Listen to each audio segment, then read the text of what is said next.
Animácia fotky, ukážka. Pôvodná fotografia, animuje sa pozadie, popredie, alebo urobíme parallax fotky. Ako na to? Na pracovnú plochu si vložíme fotografiu.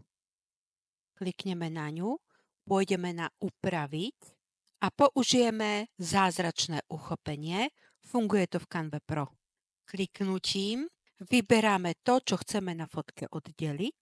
Ak nám tam ostávajú nejaké prvky, ktoré sa nám nedaria uchopiť, tak môžeme prepnúť na štetec. Zvolíme si veľkosť štetca a prvky zamalujeme, tak, aby sme ich vedeli vybrať. Dáme uchopiť. A teraz je postava, ktorú som vybrala oddeliteľná od pozadia. Pozadie si nastavím na celú šírku obrázku. Upravím si pozíciu postavy. Môžem ju aj zmenšiť. Najprv budeme animovať pozadie. Kliknem na pozadie, pôjdem na animovať a volím animáciu dýchanie.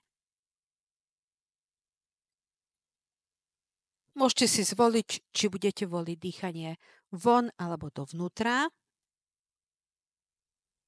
Ja zvolím von. A jednu animáciu máme hotovú. Fotku si zduplikujem, čiže pôjdem na stránku, kliknem na 3 bodky a dám duplikovať stránku. Na tejto stránke budeme animovať postavu. Kliknem na postavu a tentokrát ju iba zväčším. Natiahnem a medzi stránky volím prechod, nájsť zhodu. Nastavím čas trvania čo najdlhší. Pozrieme sa, ako animácia vyzerá. Pohybuje sa pozadie a rozpohybujeme popredie. Takto môžete animovať akúkoľvek fotku bez toho, aby ste robili video. Fotku si nakopírujem ešte raz a pôjdeme sa pozrieť, ako urobiť parallax efekt. Pôjdeme do aplikácií a hľadáme aplikáciu Image Animate. Zvolíme aplikáciu. Môžeme animáciu popísať a typ pohybu volíme parallax. Môžete si zvoliť, akým spôsobom sa bude obrázok pohybovať. Ja zvolím Step Left a dám vygenerovať. Pustíme si animáciu Parallax efekt.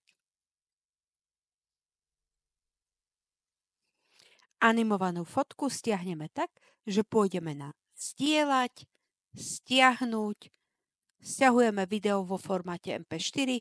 Ak máte Canvu Pro, nastavte kvalitu na maximum. Vyberieme stránky, v ktorých máte uloženú animáciu. Dáme hotovo a stiahnuť. Video sa uloží na váš disk do stiahnutých súborov. Verím, že sa vám tento návod páčil a sledujte aj ďalšie.